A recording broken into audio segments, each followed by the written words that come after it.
What's up, everybody? We're back. Me and Chief, we're back. Haven't seen you guys in a Yeah. long time, but we're here. We're gonna do it. We're gonna get you through for about 30 minutes or so. Give us some time a little bit right before the game kicks off to make some last minute adjustments if we need to. It's game three of the NBA Finals, and Chief, as we were wrapping up MLB Grinders Live, we got the some big news out there, man. They have officially ruled out Porzingis. It was legit 50-50, it felt like. You can't feel too good right now for Boston. They ruled him out, and when you rule a guy out like that in a pivotal game, like can't feel good for the series. So I mean, here we are. So now, with that information in mind, talk to me. What are you thinking about that? Well, so Chop, honestly, I think the best What, thing that happened to Boston was Porzingis being out early. let me pause you right there. I like that train of thought, but we just got an update from Woj. It says there's real doubt that he will be able to return during the finals at all. So they're very lucky they got both games in Boston. That's still an uphill climb for Dallas, but he is doubtful for the whole series now. Yeah, and once again, back to that statement, man. I think the best thing that could have happened to this team was him getting ruled out early in the two previous series. Because basically he got ruled out, wasn't it in the middle of the was it in the middle of the it was before the Pacer series, because he was ruled out that whole series. I think that helped this team, Chop, because they at least know how to function without it. And they'll probably have to play, some of their bench guys a little bit more, like maybe Peyton Pritchard. I know it's not the same thing, but maybe Peyton Pritchard gets a few more minutes. Hauser probably gets a few more minutes. I'm not saying there's anything to be impactful, but they at least know how to work this rotation without him being there in the playoffs, Chop. So what I'm hoping from a real life perspective is Jason Tatum kind of takes the reins here and says, "Hey, fellas, let me carry this thing home." Now, that's not really his game at least from what it looks like visually, but we've seen some of those games shot where he's had 30, 10, and 10, 30, 10, and 9, 28, 12, and 8. And I think that's what it's going to take for them to win this series. So I think they're okay without Porzingis. He had only played 20, his max, he had played this series, 21, 22 minutes anyway. One was a blowout, I know. But I think Boston's okay here. I'm actually more concerned about Luka than Porzingis. I'm not sure about Luka, man, and the injury. Maybe it's a little bit of, you know, like over exaggerating. I don't know, man. It's the finals. He's going to play, and he looked Yeah, really. for sure. He looked. Here's the thing about Luka. All right, this guy better learn how to play some defense. If you've seen any clips of game two, he's a turnstile out there, and it's a net negative almost. Even though he's explosive on offense, if you're just going to give that up on defense, he's got to be better, or else they got to find a way to get him away from the action somehow. Like they used to hide James Harden in Houston when he was, we could hide James Harden. You better hide Luka. You better figure something out because he's getting run through like one of them revolving doors, man. People are just going right around him, man. But yeah. So, but for as far as the real life aspect here, I think Boston's pretty fortunate here. They got those first two games at home, makes it a big hill to climb for Dallas, even without Porzingis. But if it was 1-1 and it was the best out of five, this might be a different story. And I don't know. But for DFS purposes, Zinger is out. How does that affect your lineups, man? Well, I mean, we've seen this all season, Chop, when one of the, let's call it the big three here. I mean, obviously Drew Holiday's been playing really well, but I'm saying in terms of their scoring, whenever we've seen Tatum, Brown, or Porzingis out, Derek White has been the guy that steps up and just continues to produce overall, scoring, fantasy points, you name it, Chop. And so I'm not going to get off that train just because the playoffs. He's been playing well in the playoffs, but now we're getting Porzingis out. I think Derek White is kind of where I start my lineups tonight, in the captain and flex. So if I'm going captain, like he's one of my top captains, and if I'm going flex, he's definitely he's borderline a lock button for being a flex tonight, Chop, for what it's worth. Like for whatever lineups I don't have captain, I think I'm gonna have him in every single one because I don't see him scoring less than 30, and he's got upside for 50. Yeah, he's definitely a name. I liked him anyway, even with Porzingis in there, and he's been solid, but he may just take off now. I'm going. Probably this is against the grain to say I'm going Luka and captain 100%. Probably against the grain, but I'm still locking that one in. I just think that he's been the leading scorer the first 2 games. Hasn't hit the optimal as a captain yet, but it's been very close, like razor thin margins. Yeah. If he continues to do what he's done offensively in this series, then all you're really fading is you just can't have that Drew Holiday blow up game, or one of those other guys who are lower. They can't score like 55 like Drew because that puts them in that captain optimal. Otherwise, he's going to get there one of these games, and you're gonna be rolling in the money. But Porzingis being out's interesting because now it kind of helps the Luka teams because now you're going to have just a little bit more value, even if it's a hair, but there's a little bit more value now with no Porzingis. You might see a dude like Cornette get five extra minutes or something like that, or Al Horford, who's pretty cheap. That all helps out if you're trying to jam Luka up top. So I think it's an interesting game, no doubt about it. Both real life and fantasy now. We get to get a little news like that. We got a question in chat from Carolina guy, big FanDuel guy. He says, how can we be different on FanDuel in the GPP large field? I'll let you think about that one for a minute. I would say when I look at it, I can't get away from Luka in the MVP spot. I'm cool with that. I think my star spot is chalky. It's Tatum or Brown. One of those guys going to have a big game. That's just all, it's not rocket science with that. That's just what they do. So you got to get different, I think, in that star spot because the utilities are going to be 2 cheap guys and you're just, same guys. So how can you get different in that pro spot? The third spot right there. How can you get different? I think a lot of guys are going to go to Drew Holiday because he's had a monster series so far. Some guys may try to jam another star and may try to jam Kyrie in there. I don't know. I don't know if I like that one. But I think how you treat your star spot or your pro spot is how you get different. Are you going to try to jam somebody expensive in there, or can you take a shot? Can you take a chance on the third leading scorer or the fourth leading scorer in this game being a Derek White, which I love that. I love that call, or an Al Horford, or we're back at home in Dallas. Can we jam a guy like PJ Washington in there, or just hope the 3-pointers are falling, and then that's the fourth leading scorer in this whole game, which could happen because he did it earlier in the playoffs. He had some monster games, right? When I counted him out in that second series, I thought he was just out there for defense. The dude starts nailing 3-pointers from the corner, right and left. So I think that's how you get different is that pro spot. But I'd like to hear your take on it. Well, so Chop, let me just say, I think FanDuel boxes you in a lot more than DraftKings, obviously. But if I think on FanDuel especially, if you're playing small field, then you need to have, I think I'm with you. You need to have Luka MVP and probably one of Brown or Tatum in that star spot. Pro spot for me, I'm borderline going all in on Derek White tonight, Chop, for what it's like. I think he's kind of my guy that I'm like, okay, this is where we're gonna land our plane. So I'm going Derek White pro, and then that will open it up for me to play some Horford, play some Gafford, play some Lively, whatever I want to play below. But let me say this, Chop, in extremely large field where I'm running like 100 to 150 for sure.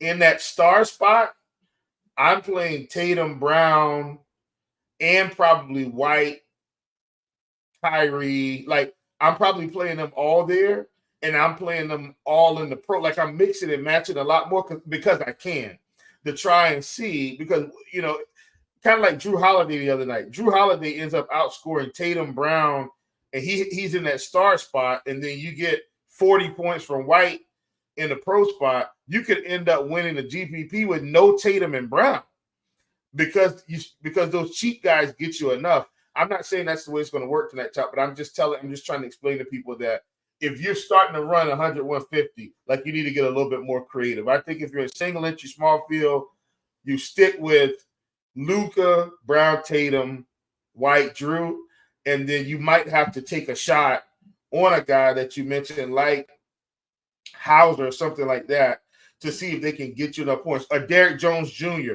Even him, he's not going to be a guy that's crazy owned. Guys like that get enough minutes to get you 18 points. And if he does, then he may very well be optimal for you. Yeah.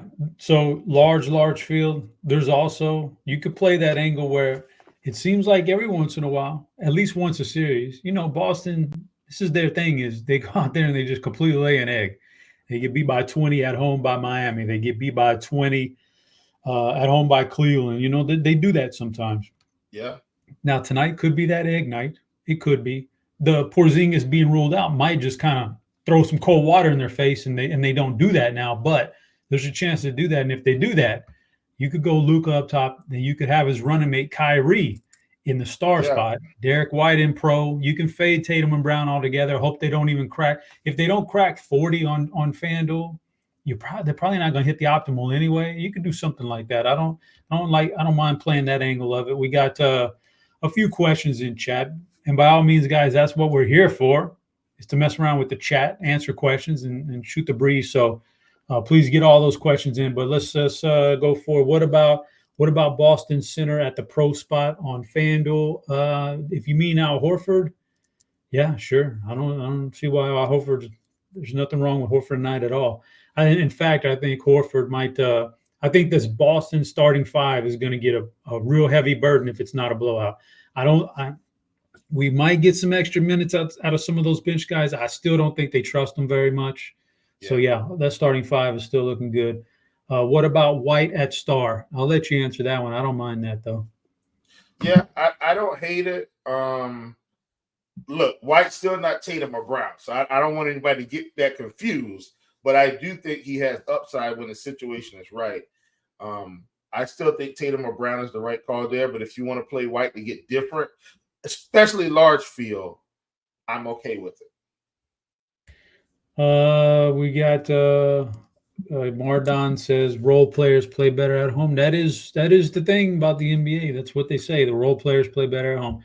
Yeezy asked Hardy punt. Nope, I'm out on Hardy. I think he's played out of this series, man. I think he doesn't have. This is not a good matchup for him. I'm not messing around with Jaden Hardy. What about yourself? Nah, no Hardy.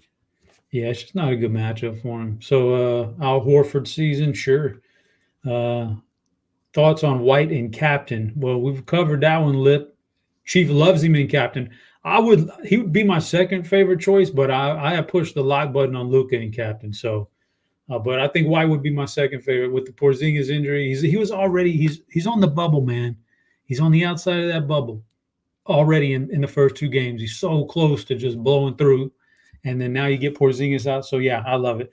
Any love for Sam Hauser, Chief?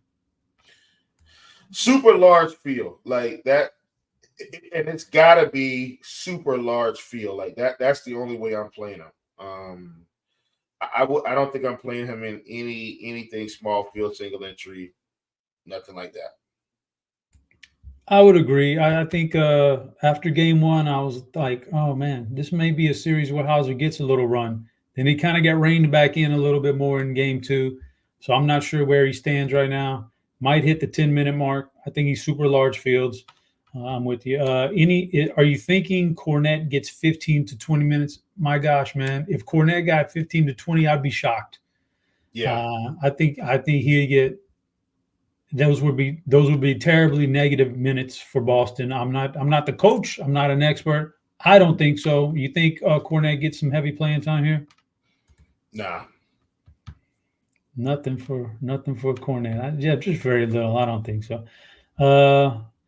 Question: Luka under 52 and a half points, rebounds, and assists. Chief, you're the props guy. 52 and a half for Luka. All right, so let's break this down the basic way. In order for him to do that, he's probably going to have to score more than 30, right? He's been hovering pretty much there, 30 to 32 points anyway. and then he's going to probably need a triple-double to get there if he doesn't break like 40 real points. So is he going to score more than 30? I still don't think Luka scores 40 points here, Chop. I think he hovers between 30 and 35. I think 35 is like his cap right now, unless suddenly the Boston defense just falls off a cliff. And I know he's at home, so that's why I'm kind of giving him the 35 bump. Do you think he gets 10 rebounds? He'll probably be, Chop, in my opinion, he's between 8 and 10 rebounds. And then most likely he's between 8 and 10 assists. So the question is, do the peripherals get him there? Do the scoring get there? I actually think 52.5 is a little bit too high. I think it's a touch too high, Chop. If it's 49.5, I'm probably in. At 52.5, I think I'm out. And our projections, Chop, have him at 50.2. That's where we have him. So I think 52.5 is a touch too high. I'd be on the under. Yeah, it's a high number. We'll see how that plays out. Guys, fire off some more questions. I'm going to answer them for sure in just a minute. I want to do this quick promo real fast. Let's knock this out here. For RG Premium, there's never been a better time to sign up for RotoGrinders Premium with NBA, PGA, NHL. PGA got a big contest tomorrow if you want to get in on that. NHL, MMA, MLB, WNBA. WNBA is hot. You follow any WNBA? Bill? I do. You do? You like it? What do you think about Caitlin getting left off the Olympic team? I'm probably in the minority. I'm okay with it. I'm okay with it from a basketball standpoint. I think the reason people are so frustrated she missed it is because of the marketing situation. From a basketball standpoint, though, like I'm really okay with it. If you kind of watch over the years, plenty of good WNBA players just have not made the Olympic team. Like Candace Parker didn't make the Olympic team a year. Neko, like it's happened, but I just think because it's Caitlin, the media, man, they're really creating this narrative that people just hate her, and I don't think that's the case. Like, but I think the media is really facilitating a harsh consequence, if you will, for her being such a huge marketing tool. And it's just really unfair to her and the game of basketball. Yeah, so you got all those WNBA and all the sports I listed. We have projections for all that stuff here at RG Premium. It's actually pretty awesome. You don't even have to follow it or know a lot about it.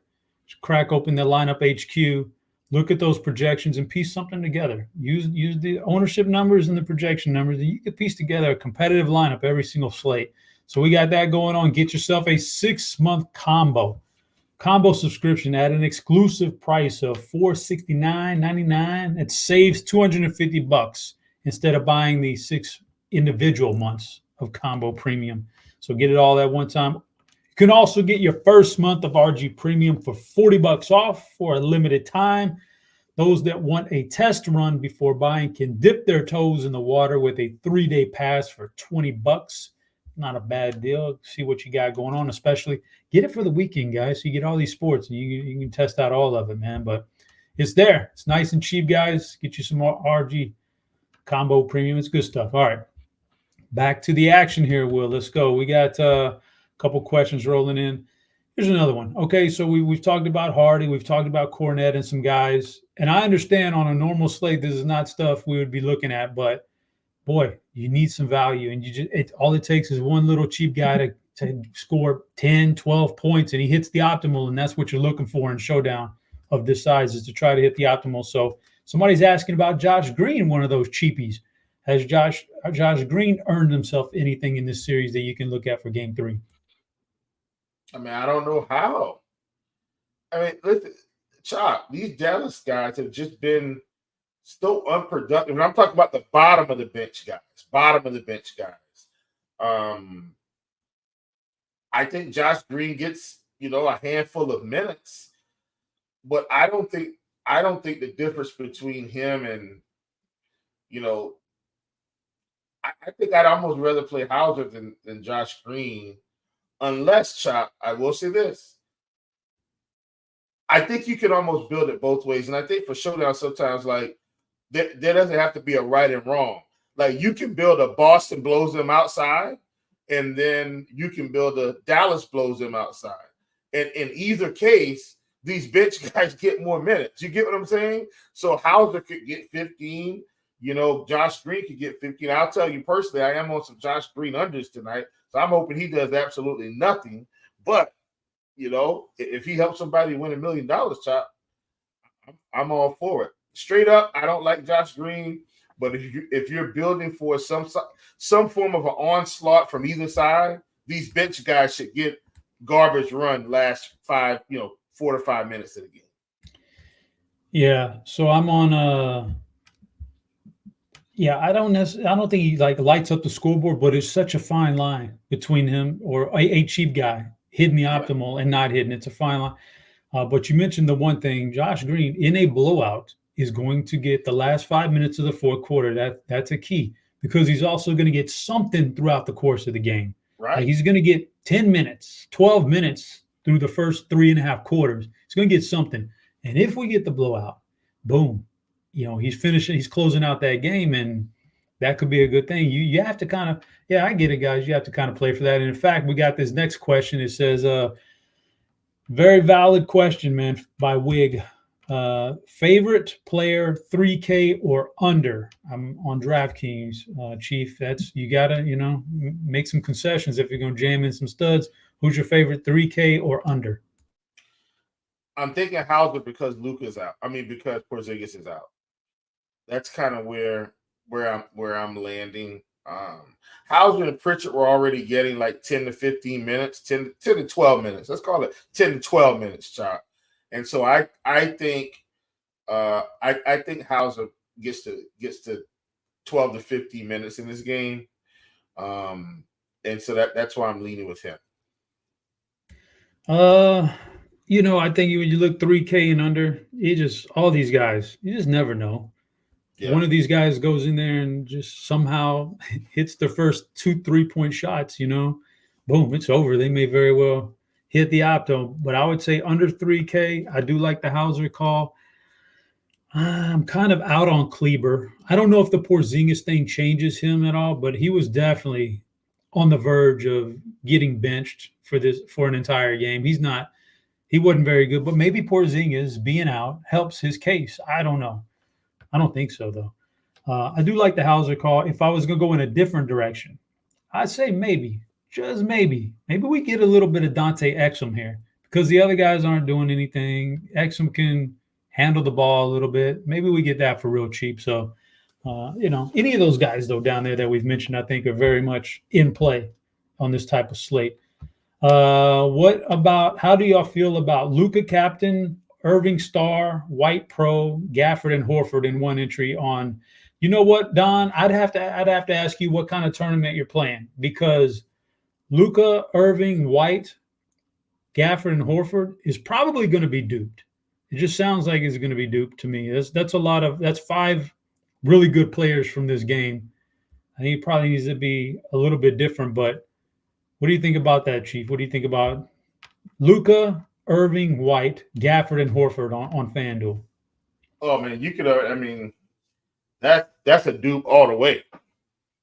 That's feels like he almost maxed out, like no dollars left. Like it's really chalky, Don. But And Chop, let me say this: I have won the big FanDuel tournaments like on several occasions. Okay, like not once, not twice, like at least 5-6 times. Like the big showdown on FanDuel. And I'm telling you right now, every time I've taken down, because see, FanDuel, first of all, FanDuel's not giving you $1 million up top. They give you $100K up top. And so when you start chopping it down, a lot of times, Chop, the winner is going to end up with 2K, 4K, 8K, stuff like that. The one time, Chop, out of those big ones, and this was, I think, I hit 20, 40K in one of these. It was because I played somebody, or I had a construction that nobody, hardly anybody had. I think me and, I don't know, Big Papa Gates or somebody split it or something like that, Chop. But in order for it to work, you got to leave some money on the table to get different enough. You get what I'm saying? Like if you're playing anything maxed out $500 to $500, I can assure you they're all duped, all of them. Like you got to start Yeah. getting in that $1,000 to $1,500 range to not get duped. Yeah. On FanDuel. Yeah. Let me see. Steve was asking. He ran a bunch of SimLabs and he's getting quite a few lineups that faded Luka. Thoughts on this, Chief? You got any thoughts on fading Luka completely? Is it FanDuel or DK? Oh, that's got to be DK. There's just no way you're fading Luka on FanDuel. On DK, if you're getting away with it, I don't mind it in some. I think, but here's the thing that scares me, Chop, about Luka. Game 1 was a blowout, and I think he was the highest fantasy point scorer in game 1 in a blowout where they lost by 20 points, 15 points, whatever it was. Game 2 was literally the same scenario, Chop. Outside of Drew Holiday dropping 50, whatever, Luka had 72 fantasy points in a game where they lost. I just can't see a scenario where Luka is the lowest scoring player. I understand, but I think if you're playing Luka, if you're taking Luka out, you better have Tatum, you better have Brown, you get what I'm saying? Because if that's the case, Brown and Tatum have just gone postal for them to be optimal. You get what I'm saying, Chop? Yeah. Well, I would say this is that in the first 2 games, Luka has hit the optimal as a utility guy. You know, for what it's worth, every game's different. You never know, but he's hit the optimal, and it doesn't feel like he's really played great. And he's going back home. And Drew had a massive blow-up game in game 2, and Porzingis was great in game 1, and Luka's still hanging around the optimal. And to cash decently in these things, you've got to either hit the optimal or one of the first 2 or 3 optimals that come out after the game is over with, the optimal, man, at the end. And Luka's been on those things. So if you've been fading him, not being good, you haven't won any money, to be honest with you, or any significant money. So I don't know, man. Maybe he's really banged up, like Chief said, and maybe it's a poor game. I think the one thing that could hurt him, maybe Kyrie steps up, and we'll talk about Kyrie in a minute.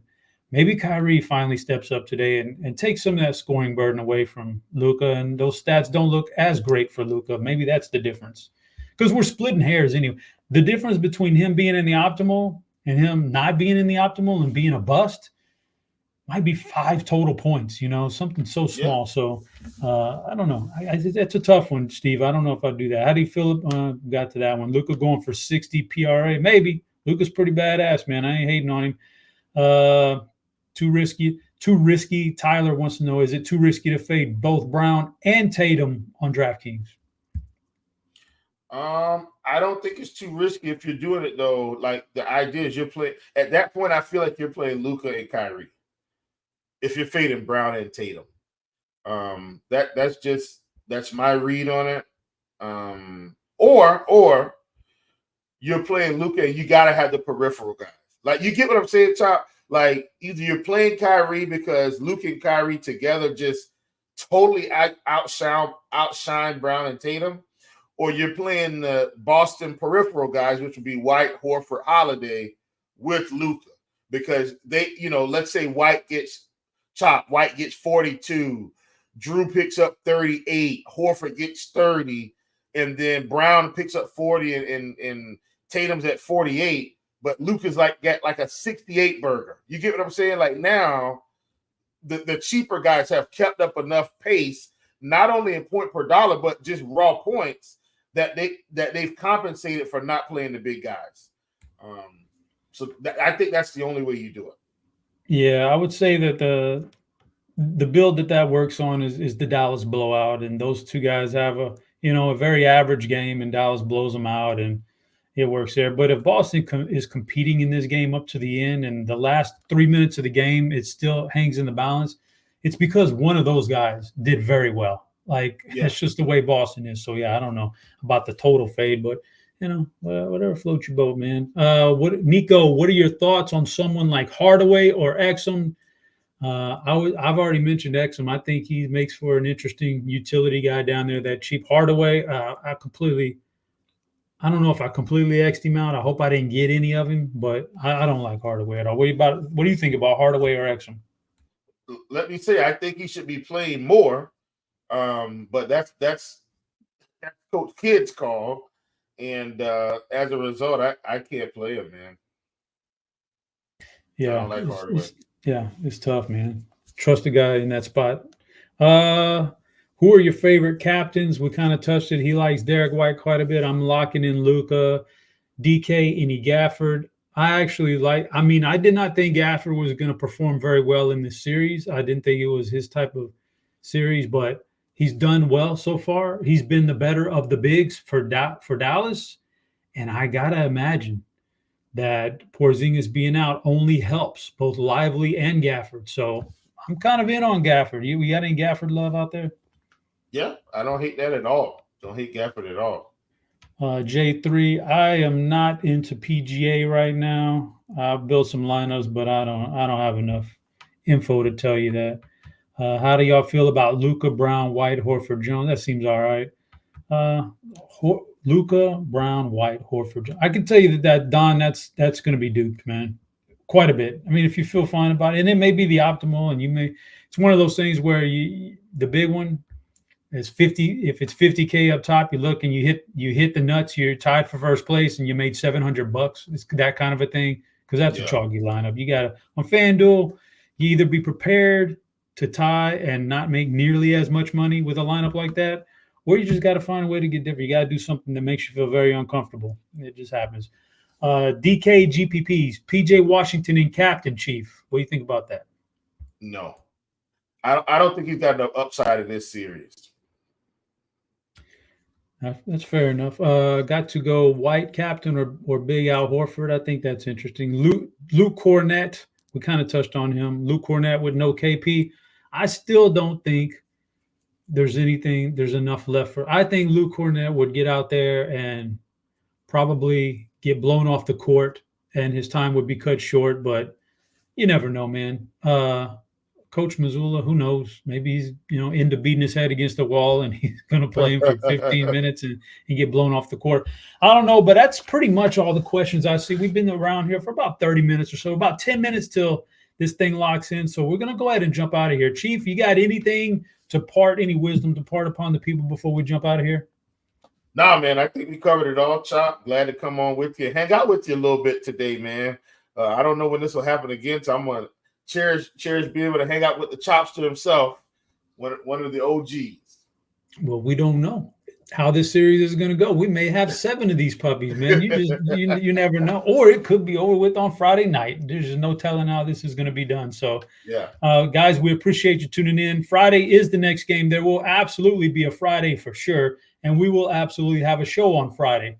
It's going to be it's going to be me and somebody, so we'll figure that out. But we appreciate you tuning in with all the questions. Come back on Friday. Enjoy the game. Let's hope for a good series here for Big Chief. I was your host, Chop. We're out of here until next time. We'll see you.